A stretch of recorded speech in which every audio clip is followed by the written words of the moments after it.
মুক্ত চিন্তার পথে ভিন্ন মননের খোঁজ, কমিউনিটি রেডিও যাদবপুর। আপনারা শুনছেন কমিউনিটি রেডিও যাদবপুর 90.8 মেগাহার্টজ। এই বেতার সম্প্রচারটি যাদবপুর বিশ্ববিদ্যালয়ের technical education quality improvement program TEQIP-র অংশ।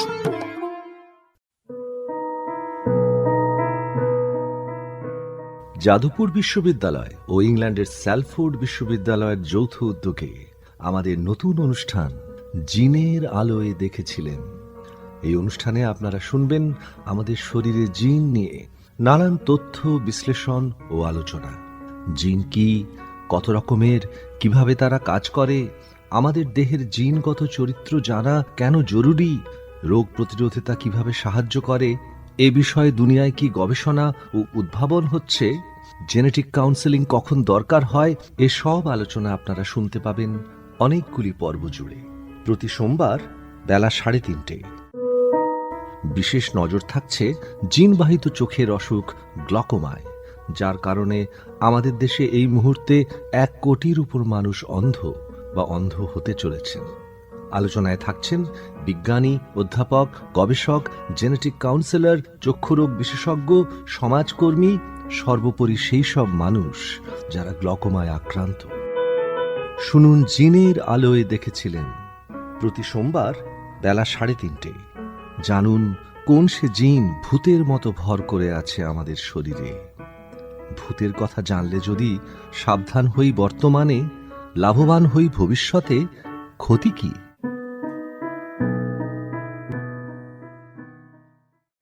নমস্কার, 90.8 মেগাহার্টজ রেডিও জেউতে আপনাদের সবাইকে স্বাগত। আমি অভিজিৎ আপনাদের স্বাগত জানাচ্ছি এক নতুন অনুষ্ঠানে। এই অনুষ্ঠানের নাম আমরা দিয়েছি জিনের আলোয় দেখেছিলেন। এই রেডিও অনুষ্ঠান এক বিশেষ প্রকল্পের অন্তর্গত, যে প্রকল্পের শরিক যাদবপুর বিশ্ববিদ্যালয়, কমিউনিটি রেডিও জেউ আর university of Salford, Manchester, England. এবং আমরা খুব কৃতজ্ঞ যে এই অনুষ্ঠানের এবং এই প্রকল্পের মূল যে মানুষ, অধ্যাপক অরিজিৎ মুখোপাধ্যায়, আপনাদের স্মরণে থাকবে যে ওকে নিয়ে আমরা এর আগেও অনুষ্ঠান করেছি, ওর কাজ নিয়ে। উনি এই যে প্রকল্প তার নেতৃত্ব দিচ্ছেন এবং মূলত তিনি থাকবেন নানান পর্বে। আমাদের যারা বিভিন্ন অতিথি বিভিন্ন পর্বে আসবেন, সেখানে ইউনিভার্সিটির অধ্যাপক থাকবেন, সেখানে জেনেটিক কাউন্সেলর থাকবেন, আর সেখানে চিকিৎসক থাকবেন। একটা ছোট কথা মনে করিয়ে দিই যে আমরা জিন নিয়ে কথা বলবো ঠিকই, কিন্তু একটা সময়ের পর থেকে আমাদের মূল আলোচ্য বিষয় হয়ে উঠবে গ্লকোমা। সুতরাং বলতে পারেন যে জিনের আলোয় দেখেছিলেন কোনো যদি বিশেষ রোগকে, তাহলে সেটা গ্লকোমা, এবং সেটা নিয়ে বিশদে একটা সময়ের পর আলোচনা হবে। এবং এই পর্বগুলির কোনোটিতে আপনারা হয়তো যারা গ্লকোমায় আক্রান্ত তাদের কথাও শুনতে পাবেন। কখনো হয়তো আমরা চলে যাব এমন কোনো পরিবারের কাছে, কোনো প্রত্যন্ত গ্রামে, সেখানে যারা এতে আক্রান্ত তাদের সঙ্গেও কথা বলবো। সব মিলিয়ে এই যে 11টা পর্ব হবে, আপনারা কিন্তু শুনতে ভুলবেন না। অনেক কিছু জানার আছে, শোনার আছে, সর্বোপরি আমাদের নিজেদের জীবন নিয়ে ভাবার আছে।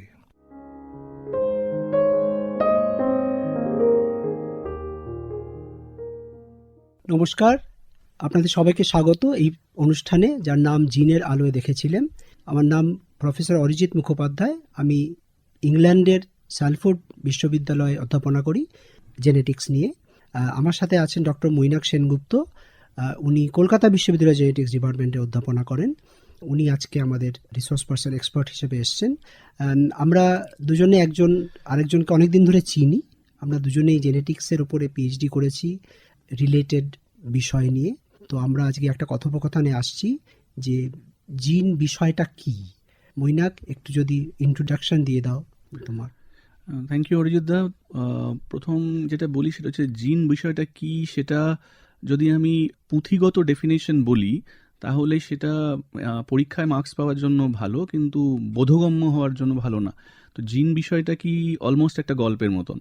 তো আমরা জানি যে আমি যদি আমাদের মানুষ মানে হিউম্যান বডিকে একটা মডেল হিসেবে ধরি, তাহলে অ্যাভারেজ অ্যাডাল্ট হিউম্যানস তাদের মোটামুটি 37 ট্রিলিয়ন সেলস বা কোষ আছে। তাদের মধ্যে আমরা যদি শুধু matured RBC, red blood cell আর প্লেটলেটস এগুলোকে বাদ দিই, বাকি সমস্ত সেলেরই নিউক্লিয়াস থাকে। সো সেই নিউক্লিয়াসের মধ্যে মুখ্য যে অংশটা, সেটা একটা স্পেসিফিক কেমিক্যাল দিয়ে গঠিত, যেটাকে বলা হয় ডিএনএ বা ডিঅক্সিরাইবোনিউক্লিক অ্যাসিড। এই ডিঅক্সিরাইবোনিউক্লিক অ্যাসিড সেইটা আবার 4টে বেস দিয়ে তৈরি, অ্যাডেনাইন, গুয়ানাইন, সাইটোসিন অ্যান্ড থাইমিন, এটিজিসি আমরা বলি। সো এইগুলো দিয়ে যে ডিএনএ, মানে বলা যেতে পারে একটা বিনি সুতোর মালা, তো এই মালাটা ওই নিউক্লিয়াসের মধ্যে প্যাকেজড অবস্থায়, মানে পাকানো অবস্থায় থাকে। তার কারণ হচ্ছে দেখা গেছে যে প্রত্যেক হিউম্যান বডির একটা সেলের মধ্যে যে ডিএনএ, এই অংশটা যদি আনপ্যাক করে মেলে ধরা যায় তাহলে সেটা 6 ফুট। এবার আমি এক্ষুনি বললাম যে 37 ট্রিলিয়ন সেলস আছে। আচ্ছা, একটু আমি বাধা দিয়ে বলছি শ্রোতাদের জন্য, এই ট্রিলিয়ন মানে 12টা শূন্য একের পরে, তো শ্রোতা বন্ধুদের বোঝানোর জন্য যে কত বড় 37 ট্রিলিয়ন নাম্বারটা, এতগুলো কোষ নিয়ে উনি কথা বলছেন। এবার সেই অতগুলো কোষের সমস্ত ডিএনএ যদি আমরা আনফোল্ড করে দিই, আনর্যাপ করে দিই এবং সোজা দাঁড় করিয়ে দিই, তাহলে যেটা বলা হয় যে সেই ডিএনএ দিয়ে পৃথিবী থেকে সূর্য একটা ব্রিজ হবে, যেটা দিয়ে আপনি মোটামুটি 250 বার যাতায়াত করতে পারবেন। এতটা লম্বা একটা মানুষের সমস্ত ডিএনএ। তার মানে সেটা কত টাইমস, কতটা ফোল্ড করে এক একটা নিউক্লিয়াসের মধ্যে, এক একটা সেলের মধ্যে ঢুকিয়ে রাখা আছে, সেটা অলমোস্ট ইনকম্প্রিহেন্সিবল। এবং তার জন্য অনেক প্রোটিনস থাকে, সেগুলো র্যাপ আপ করা হয়। এবার জিনের কথায় ফিরলে, এই যে ডিএনএ, এই ডিএনএর একটা ক্ষুদ্রাতি ক্ষুদ্র অংশ, ধরা যেতে পারে 1 থেকে 2% এই ডিএনএর, তারা প্রোটিন তৈরি করতে পারে। এই যে আমি তোমার সঙ্গে কথা বলছি, আমি যে হেঁটে এলাম, দোতলায় উঠলাম, তারপর একটু চা খেলাম, সমস্ত কিছু করছি প্রোটিনের সাহায্যে।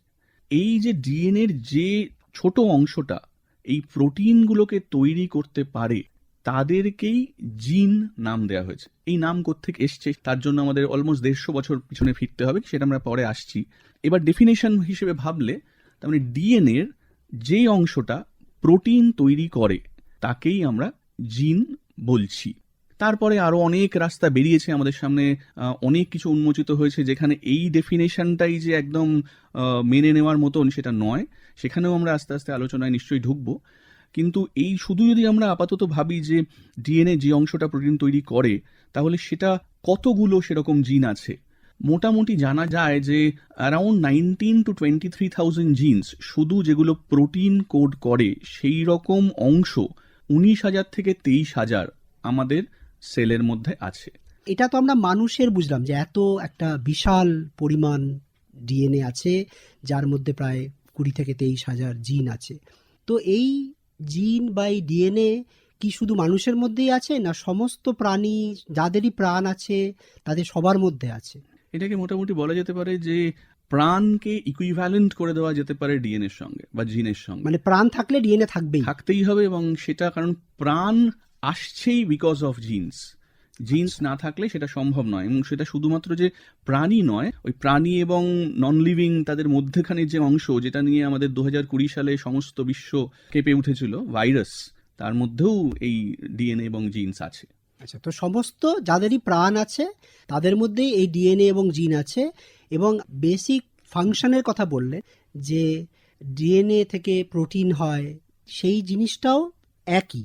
বেসিক ফাংশনটা, বেসিক পাথওয়েটা, যার মধ্যে দিয়ে এই ডিএনএ থেকে প্রোটিন হয় এবং তার মধ্যে একটা ইন্টারমিডিয়েরি আছে যাকে আমরা আরএনএ বলি, এই বেসিক পাথওয়েটা সবার মধ্যেই সেম। হয়তো কয়েকটা ভাইরাসের মধ্যে একটু টিঙ্কারিং হয়, উল্টো পথে যায়, কিন্তু fundamentally it is the same.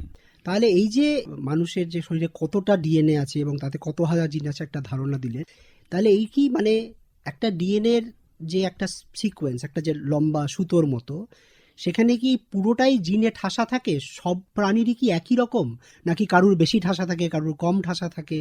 কিরকম ভাবে এটা অর্গানাইজ?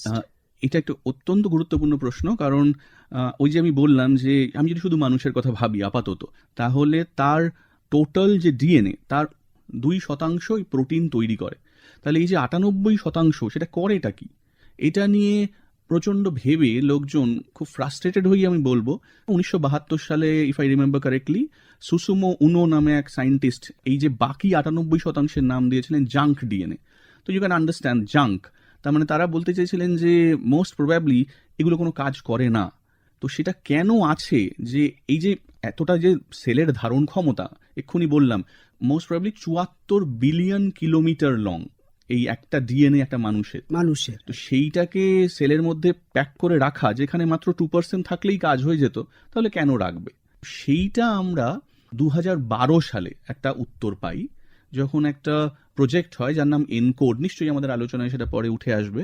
সেটা বলে যে না, এটা এই 98% মোটেই জাঙ্ক নয়, সেখানে এই 2%-এর চালন ক্ষমতা পুরোটা আছে ওই 98%-এর মধ্যে ছড়িয়ে ছিটিয়ে। মানে আমরা ধরে নিতে পারি রিমোট কন্ট্রোল, আমি এখান থেকে অনেক দূরে কোথাও একটা কাউকে চালনা করছি, তো আমি বসে আছি ওই 98%-এর মধ্যে, আমি চালনা করছি জিনকে, যে তৈরি করছে প্রোটিন। তার মানে ওই 98% যে জিনে ঠাসা একেবারেই নয়, সেখানে কোনো জিন নেই, কিন্তু সেখানে জিন চালনা করার জন্য, জিন থেকে যে ডিএনএ থেকে আরএনএ তৈরি হবে, সেই চালনা করার জন্য সমস্ত সিকোয়েন্সেস আছে, যেগুলোকে আমরা রেগুলেটরি সিকোয়েন্সেস বলি। তাহলে এই কথা সূত্র ধরে এই যে মানুষের ক্ষেত্রে জিন ঠাসা থাকে না, শুধু 2%ই থাকে, সব স্পিসিসেই কি এরকম যে ঠাসা থাকে না, না কোনো কোনো স্পিসিসে আছে যে একদম ঠাসাঠাসি ভাবে জিন থাকে ডিএনএ? এটার উত্তর হচ্ছে না। অন্য অনেক স্পিসিস বা অর্গানিজমস আছে যেখানে একদম ঠাসাই শুধু জিনই থাকে, যেমন ব্যাকটেরিয়া, মানে প্রোক্যারিওটস যাদের আমরা বলি, সেখানে কিন্তু এই যে জিন ডেজার্ট বা জিন ফ্রি রিজন বলে কিছু নেই, সেখানে পুরোটাই অলমোস্ট জিন। এবং যেহেতু ওই প্রোক্যারিওটিক ডিএনএ থেকেই আমাদের কোষের মাইটোকন্ড্রিয়া মানে যেটা আমাদের এনার্জি দেয়, আমাদের কোষকে চালিত করে, সেই মাইটোকন্ড্রিয়াল যে ডিএনএ, মাইটোকন্ড্রিয়ার ভেতরে যে ডিএনএ, সেটা এসছে ব্যাকটেরিয়ার ডিএনএ থেকে। তাই জন্য মানুষের কোষের নিউক্লিয়ার ডিএনএর মধ্যে আমরা যেটা আলোচনা করছিলাম যে অনলি 2% ইজ জেনিক, যখনই আমরা মাইটোকন্ড্রিয়া দেখব তখন কিন্তু সেটা পুরোটাই বদলে যাচ্ছে। মাইটোকন্ড্রিয়ার মধ্যে কিন্তু ঠাসা জিন, সেখানে এই জিন ডেজার্ট রিজন নেই। তার মানে প্রোক্যারিওটিক ডিএনএ, তাদের মধ্যে এই জিনগুলো যেটা তুমি বলছো একেবারে একের পর এক ঠাসা বসা। তার মানে এটা বলা যায় যে ঠাসা জিন থেকে ফাঁকা ফাঁকা জিন ডেজার্ট যেটা, সেটা একটা বিবর্তনের মধ্যে দিয়ে এসছে, ইভলিউশনের মধ্যে দিয়ে এসছে।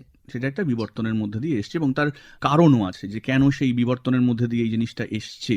যেখানে এই যে জিনগুলো, সেগুলোকে ইউক্যারিওটিক জিনস, আমরা ইউক্যারিওটস, তাদের মধ্যে এক্সনস আর ইন্ট্রনস বলে দুটি শব্দ আমরা চিহ্নিত করতে পেরেছি, যেটা একটা জিনকে এই ভাগে ভাগ করা যায়। এক্সনস যেগুলো অ্যাকচুয়ালি প্রোটিনটা কোড করে, এবং ইন্ট্রনস যেটা জিনের পার্ট কিন্তু তারা প্রোটিন কোড করছে না। আপনারা শুনছেন জিনের আলোয় দেখেছিলেন, প্রতি সোমবার বেলা 3:30। কোন সে জিন ভূতের মতো ভর করে আছে আমাদের শরীরে? ভূতের কথা জানলে যদি সাবধান হই বর্তমানে, লাভবান হই ভবিষ্যতে, ক্ষতি কি?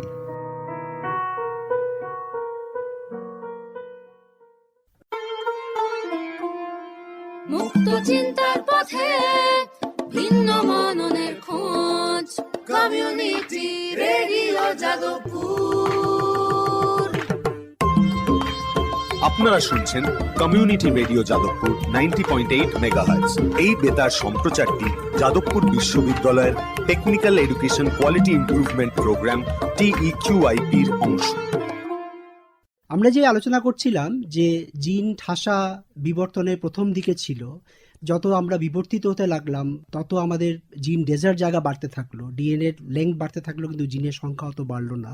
তো এগুলো তো চোখে দেখা যায় না, তা আমরা এগুলো জানলাম কি করে, যেগুলো আছে কি করে ডিসকাভারি হলো? এটাও একটা গল্পের মতোই। তো এর জন্য আমাদের যে দুজনের কাছে ফিরে যেতেই হবে।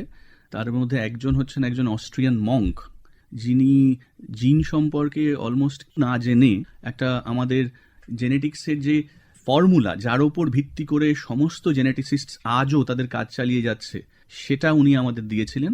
তার নাম গ্রেগর জেহান মেন্ডেল। তো উনি আজকের চেক রিপাবলিকে একটা চার্চে, একটা প্যারিশে মটরশুঁটি গাছের সংকরায়ন নিয়ে কাজ করতো, অ্যাজ সিম্পল অ্যাজ দ্যাট, মানে হাইব্রিডস তৈরি করতে চাইতেন।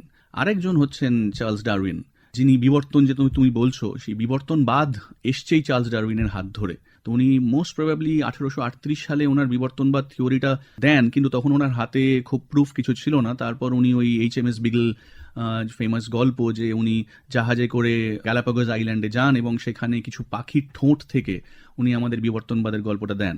কিন্তু অদ্ভুতভাবে এই যে দুটো ঘটনা প্যারালালি বিশ্বে ঘটছে, তারা কিন্তু দুজনের সম্পর্কে এই যে কাজ চলছে এবং কাজগুলো যে একে অপরের সঙ্গে সম্পৃক্ত হয়ে আজকের জেনেটিক্স তৈরি হবে সেটা আমরা জানতাম না। তো তারাও জানতেন না তখন। তো again if I remember correctly, Mendel কাজ করছেন 1856 থেকে 1863। এই সময় উনি ওনার ওই চার্চের আশেপাশের বাগানে উনি মটরশুঁটি গাছ এবং অন্যান্য আরো অনেক গাছ চাষ করছেন। এই বিষয়ে বলে রাখা ভালো যে মেন্ডেল শিক্ষকতার একটা পরীক্ষা দিয়েছিলেন এবং সেখানে উদ্ভিদ বিদ্যায় উনি ফেল করেন। তারপরে ওনার যিনি ওখানকার বোধহয় কার্ডিনাল, যিনি ওনার বস ছিলেন আর কি, বস তো বলে না চার্চের রেসপেক্টে, উনি স্বতঃপ্রণোদিত হয়ে ওনাকে বেশ কিছু জায়গায় ভর্তি করেন যেখানে উনি তার পরবর্তীতে এগুলো শেখেন। কিন্তু সেই ভদ্রলোক যিনি উদ্ভিদ বিদ্যায় ফেল করেন, তিনি আমাদের ওই উদ্ভিদ চর্চা থেকে এই জেনেটিক্সের মেইন জায়গায় নিয়ে আসেন। তো উনি এই শঙ্করায়নের কথা বলছি, উনি যখন এই শঙ্কর গাছগুলো, বিভিন্ন গাছ, কেউ হয়তো লম্বা গাছ, কেউ বেঁটে গাছ, কারুর ফল একরকম দেখতে, কারুর ফলের উপরাংশটা খুব স্মুথ, কারুর সেটা রাফ, এরকম ধরনের গাছকে একসঙ্গে মিশিয়ে, যেটা আমরা আজও করে থাকি, সেগুলোকে দেখতে চাইছিলেন যে পরবর্তী জেনারেশনে কীরকম গাছ হচ্ছে। যেটা উনি খুব অ্যাস্টনিশড হয়েছিলেন দেখে যে এই যে শঙ্কর গাছগুলো হচ্ছে সেগুলোর একটা স্পেসিফিক প্যাটার্ন আছে, সেগুলো কখনোই র্যান্ডম নয়। সেটা যতবারই করা হচ্ছে, যত নাম্বারেই সেটা উনি করছেন, ততবারই এই প্যাটার্নটা ফলোড হচ্ছে। আবার যেমন যখন উনি লম্বা মটরশুঁটি গাছকে বেঁটে মটরশুঁটি গাছের সঙ্গে ক্রস করাচ্ছেন, তখন দেখছেন প্রথম জেনারেশনে সবাই লম্বা, কোনো বেঁটে গাছ নেই। তারপর যখন আবার এই লম্বা গাছগুলো, মানে পরবর্তী জেনারেশনের লম্বা গাছগুলোকে যখন ক্রস করাচ্ছেন, তখন আবার কোথা থেকে যেন বেঁটে গাছ একটা ফিরে আসছে। মানে এরকমভাবে আসছে যে 4টে লম্বা গাছের সঙ্গে একটা বেঁটে গাছ, এবং এই প্যাটার্নটা অ্যাবসলিউটলি ইনফলিবল, মানে কনসিস্টেন্ট। তো এইটা থেকে ওনার মনে হয়েছিল যে there has to be something. কিন্তু তখনকার দিনে আর একজন মানে চার্চের যিনি কাজ করেন, একজন পাদ্রী বলা যেতে পারে, তিনি এই উদ্ভিদ বিদ্যায় এরকম পাথ ব্রেকিং কিছু তৈরি করছেন, সেটা উনি পাবলিশও করেছিলেন, কিন্তু কেউ সেটা মানেনি। তারপর যখন ওই একই সময় মোটামুটি mitosis meiosis cell division discovered হচ্ছে, মাইক্রোস্কোপের তলায় সেল দেখা যাচ্ছে যে ডিভাইড করছে, এবং ডারউইন তার ইভলিউশনারি তত্ত্ব আনছেন, অরিজিন অফ স্পিসিস আনছেন, সেই একই সময় উনি অলমোস্ট আনঅ্যাকনলেজড অবস্থায় মারা যান। মারা যাবার পর প্রায় 30 বছর বাদে হুগো ডে ভ্রিজ এবং তার সঙ্গে আরও দুজন সম্পূর্ণ বিশ্বের অন্য জায়গায় তারা এই ধরনের কিছু কাজ করছিলেন, কেউ জানতেনই না যে তারা একই রকম কাজ করছেন। এবং সেই কাজ করতে করতে হুগো ডে ভ্রিজের হাতে আসে মেন্ডেলের ওই গবেষণাপত্র। তখন হুগো ডে ভ্রিজ দেখেন যে উনি যা বের করেছেন, এটা মোস্ট প্রবাবলি 1898-99, সেইটা 30 বছর আগে মেন্ডেল হুবহু সেই জিনিসটা অলরেডি করে রেখে গেছেন। এবং তখন হুগো ডে ভ্রিজ যদি না মেন্ডেলের ব্যাপারটা আনতেন, তখন কিন্তু আমরা মেন্ডেলের নাম জানতেই পারতাম না। হুগো ডে ভ্রিজ বলেন যে আমি যা করেছি সেটা পুরোটাই মেন্ডেল অলরেডি করে রেখেছেন। এই যে প্যাটার্ন, এই যে জিনিসটা আসছে, তখনও কিন্তু জিন সম্পর্কে কোনো ধারণা নেই, মেন্ডেল বলেছিলেন ফ্যাক্টর। হুগো ডে ভ্রিজও সেটাই শিলমোহর দিলেন যে হ্যাঁ, কিছু একটা আছে যার জন্য এই বারবারই প্যাটার্নটা ফিরে ফিরে আসছে জেনারেশন আফটার জেনারেশন। আচ্ছা, হুগো ডে ভ্রিজের সঙ্গে সঙ্গে আরেকজনও একই রকম কাজ করছিলেন। যদি আমি সালটা ঠিক করে মনে রাখতে পারি, তাহলে 1900 থেকে 1905 উইলিয়াম বেটেসন, উনিও এই ধরনের কাজ করছিলেন, এবং করতে করতে দেখলেন ওনার কাজ হুগো ডে ভ্রিজের সঙ্গেও মিলছে এবং মেন্ডেলের সঙ্গে তো বটেই। তখন উনি গ্রিক টার্ম জেনেসিস, অরিজিন, এইটার ভিত্তিতে এই টোটাল কাজটার নাম দিলেন, যে এই যে বিদ্যাটা, তার নাম দিলেন জেনেটিক্স। ফ্যাসিনেটিং। তাহলে যেটা বোঝা গেল কথা শুনে, যে এই যে মেন্ডেল, তারপরে Darwin, Hugo day Vries, William পেটিসন, এনারা সবাই তাদের গবেষণা থেকে একই সিদ্ধান্তে উপনীত হয়েছিলেন যে এক জেনারেশন থেকে অন্য জেনারেশনে যে ট্রেটগুলো, যে ক্যারেক্টারগুলো কিছু একটাভাবে পাস অন হয়, কিন্তু সেটা যে জিন, সেটা যে ডিএনএ, সেটা তখনও তারা বুঝতে পারেননি। কিন্তু জেনেটিক্স নামটা জেনেসিসের থেকে তখন এসেছিল। তো ডিএনএটা তাহলে কিভাবে আবিষ্কার হলো? তারপরে ডিএনএ কিন্তু তার অনেক আগে আবিষ্কৃত হয়ে গেছে। 1865, মানে ওই সময় ফ্রেডরিক মিস্কার, উনি নিউক্লিয়েইন বলে একটা জিনিস আবিষ্কার করেন, যেটা হচ্ছে আদতে ডিএনএ। তো ওই ডিএনএ বস্তুটা কি, তার কাজ কি, সেইটা অনেক পরে আবিষ্কৃত হলেও ডিএনএ যে একটা ওই সেলের মধ্যে কিছু একটা করছে, যে আছে, সেটা মাইক্রোস্কোপিক্যালি পরে যখন মাইটোসিস মিওসিস হচ্ছে তখন ওই ডিএনএটাই যে ভাঙছে, সেটা খুব সুন্দর। যিনি এটা দেখেছিলেন প্রথম, তিনি বলেছিলেন যে এটা যেন নৃত্যরত অবস্থায় যখন ওই মাইটোসিসটা হচ্ছে, দুটো যখন একটা ডিএনএ সেটা ডাবল হয়ে গিয়ে আরেকটা অন্য সেলে চলে যাচ্ছে, যেটাকে সেল ডিভিশন বলে। এই জিনিসটা কিন্তু অলরেডি জানা ছিল, কিন্তু এই ডিএনএ যে ওই ফ্যাক্টর সেটা জানা ছিল, এটা না। কেউ ম্যাচ করতে পারে না, সেইটা এই হুগো ডি ভ্রিসের ডিসকভারির পরে আস্তে আস্তে যখন মাউসে মানে ইঁদুরে কাজ হচ্ছে, ড্রোসোফিলা মেলানোগ্যাস্টারে কাজ হচ্ছে, তখন তাদের ধরো চোখের রং, ড্রোসোফিলার চোখের রং, ড্রোসোফিলার ডানা কিরকম হবে, ফ্রিজলড হবে না স্মুথ হবে, এইগুলোর সঙ্গে যখন দেখা যাচ্ছে যে একটা পার্টিকুলার প্যাটার্ন ফলোড হচ্ছে এবং তার সঙ্গে সেল ডিভিশনটাকে ওরা সঙ্গে সঙ্গে মাইক্রোস্কোপে দেখছে, সেই সময় মনে হলো তাহলে হয়তো এই ডিএনএর সঙ্গেই এই যে ফ্যাক্টর, এই প্যাটার্নটার যে ইনহেরিটেন্স, যেটা তুমি বললে যে একটা জেনারেশন থেকে আরেকটা জেনারেশনে যাওয়া, এইটা রিলেটেড। ঠিক 1925 থেকে 1945-এর মধ্যে গ্রিফিথ নামের এক বিজ্ঞানী আর তারপরে অ্যাভারি, ম্যাকলিওড আর ম্যাকার্থি নামে তিনজন বিজ্ঞানী, তারা প্রথম এই ইঙ্গিতটা দেন, মানে তারা নিজেরা খুঁজে পান এবং বিশ্বের কাছে ইঙ্গিতটা তুলে ধরেন যে ডিএনএই হচ্ছে সেই জিনিস যেটা একটা জেনারেশন থেকে আরেকটা জেনারেশনে ইনহেরিটেড হচ্ছে, ট্রান্সমিটেড হচ্ছে, এবং যে প্যাটার্নের কথা আমরা বারবার বলছি সেটার জন্য এই ডিএনএই রেসপন্সিবল। ফাইনালি 1950-এর দশকে হার্শি আর চেজ নামের দুজন বিজ্ঞানী ব্যাকটেরিয়াতে কিছু গ্রাউন্ড ব্রেকিং এক্সপেরিমেন্টসের মাধ্যমে they proved, they confirmed that yes, DNA is indeed the genetic material. এবং আমরা কিন্তু এতক্ষণ যেটা কথা বলছি, দেখো প্রাণী, উদ্ভিদ, তার উপরেই বেস করে পুরোটা জেনেটিক্স তৈরি হলো। তারপরে এলো ড্রোসোফিলা, পোকা, তারপরে এলো মাউস। সো সেখান থেকেই বোঝা যায় যে হিউম্যান অনেক পরে আসছে। সো ডিএনএ এবং জিন ওতপ্রোতভাবে আমাদের সম্পৃক্ত হয়ে আছে সমস্ত প্রাণী জগতের সঙ্গে। তারা যা করছে, মানে যা বলছে, তাদের যেরকম দেখতে, সমস্ত কিছু রেগুলেটেড হচ্ছে এই ডিএনএ দিয়ে। এবং তারও 50 বছর বাদে এই ডিএনএ স্ট্রাকচার ডিসকভার করলেন আমাদের ওয়াটসন অ্যান্ড ক্রিক, এবং যার জন্য তারা নোবেল প্রাইজ পেলেন। যে ডিএনএটা ঠিক সেলের মধ্যে আছে কিভাবে, ওই যে আমি প্রথমেই বলেছিলাম প্যাকেজড অবস্থায়, তাহলে ডিএনএ একটা স্ট্র্যান্ড, ডিএনএ দুটো স্ট্র্যান্ড হয়, সেই দুটো স্ট্র্যান্ড কিভাবে একটা ওপরে একটা নিচের দিকে তাকিয়ে, যেটাকে আমরা অ্যান্টাই প্যারালেল বলি, সেইভাবে আছে, সেই জিনিসটা ডিসকভার করলেন।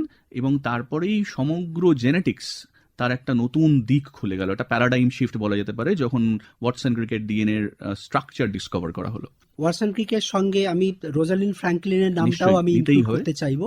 রোজালিন ফ্র্যাঙ্কলিন যিনি মেন ডেটাটা জেনারেট করেছিলেন, হ্যাঁ। যেখান থেকে ওয়াটসন এবং ক্রিক এটা ফিগার যেটা আউট মরিস করেন, উইলকিন্স ওনার ডেটাটাকেই ওনাদের কাছে হ্যাঁ, পৌঁছে দেন, যে এবং ডেটাটা তারপরে থেকে ওনারা বুঝতে পারেন যে স্ট্রাকচারটা কিরকম, দুটো X-ray কিরকম diffraction আছে। এর data। হ্যাঁ, তো তারা তখন ডিএনএ স্ট্রাকচার বার করলেন এবং সেখান থেকে আমরা জানলাম যে সেটা কিভাবে ইনফরমেশন স্টোর করে এবং ইনফরমেশন রিলে করে। হ্যাঁ। তো সেটা আমরা তখন জানলাম। কিন্তু তারপরেও অনেক কিছু বাকি ছিল জানা, যে এই যে প্রোটিন, যেটা আমরা প্রথমেই এনেছিলাম, প্রোটিন জিনিসটা কিন্তু ডিসকভার্ড হয়ে বসে আছে প্রায় 1838 সালে। কিন্তু প্রোটিনের সঙ্গে যে ডিএনএর একটা সম্পর্ক আছে, এইটা জানার জন্য অলমোস্ট 120 বছর আরো অপেক্ষা করতে হয়। তারপরে আস্তে আস্তে জানা যায় এই যে ডিএনএ, এখান থেকেই প্রোটিন হয়।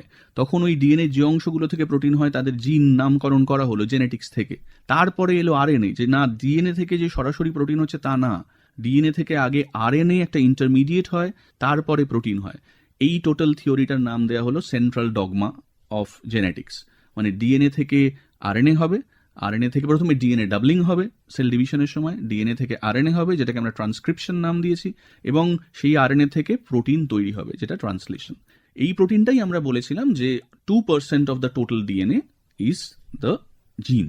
তাহলে আমরা প্রথমে যখন শুনলাম যে 4টে নিউক্লিওটাইড হয়, 4টে letter, adenine, guanine, cytosine, thymine, তাহলে আমি যদি একটা ভাষার মতো দেখি, যেরকম বাংলা বর্ণমালায় আমাদের 40টা অক্ষর আছে, ইংরেজিতে 26টা অ্যালফাবেট আছে, তাহলে এখানে 4টে অ্যালফাবেট আছে। একদম। তাহলে আমি যদি ভাষার মতো দেখি, তার মানে এই সমস্ত কাজের মধ্যে দিয়ে যে আমরা প্রায় 100-150 বছরের একটা গবেষণার ইতিহাস শুনলাম, এই গবেষণার মধ্যে দিয়ে আমরা এই ভাষাটাকে পড়তে শিখলাম। একদম। তাই তো? আমরা কি লিখতেও শিখেছি?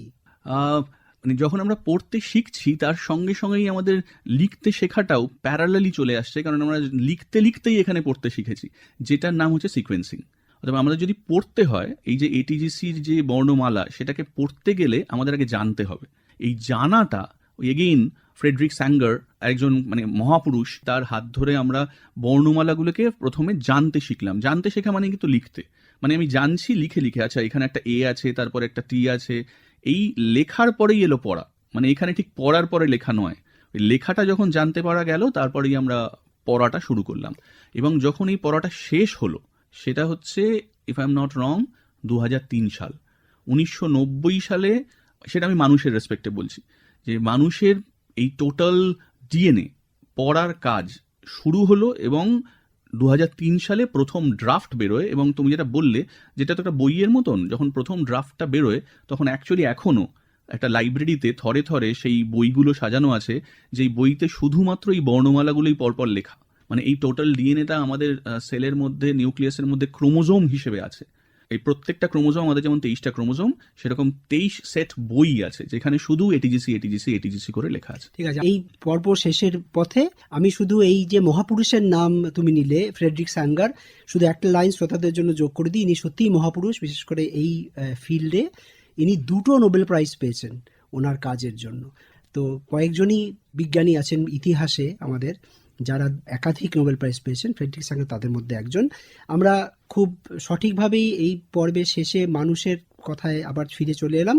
শেষ করার আগে আমি যেটা একটুখানি বলতে চাই সেটা হচ্ছে, আমরা শুরু করেছিলাম হচ্ছে, অ্যান্ড বারবার ঘুরে ফিরে এসেছি, যে 2% অফ দ্য ডিএনএ ইজ জিন, যেটা প্রোটিন কোড করে মানুষের জন্য।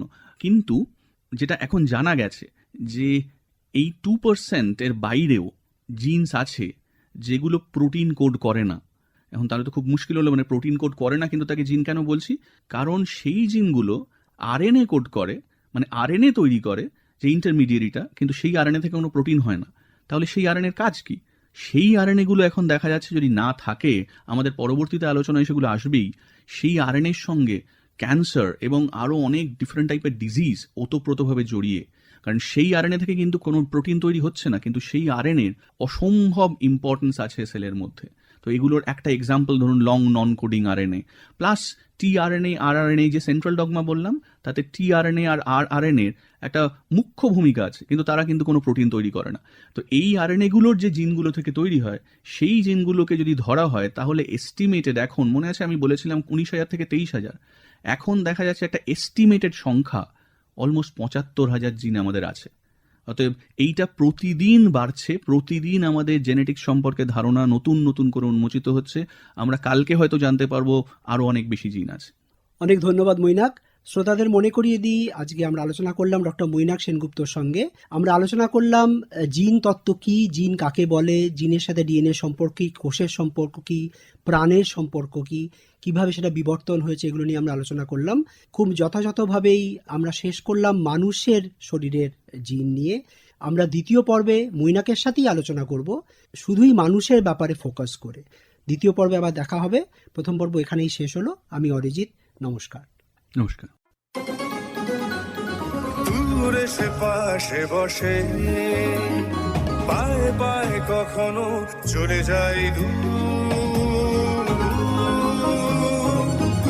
এ জীবন উদযাপনের সুর, রেডিও রেডিও জাদু, এগিয়ে চলার সুর, রেডিও রেডিও জাদু। 90.8 MHz community radio, Jadavpur university. আপনারা শুনছেন জিনের আলোয় দেখেছিলেন, প্রতি সোমবার বেলা 3:30। কোন সে জিন ভূতের মতো ভর করে আছে আমাদের শরীরে? ভূতের কথা জানলে যদি সাবধান হই বর্তমানে, লাভবান হই ভবিষ্যতে, ক্ষতি কি?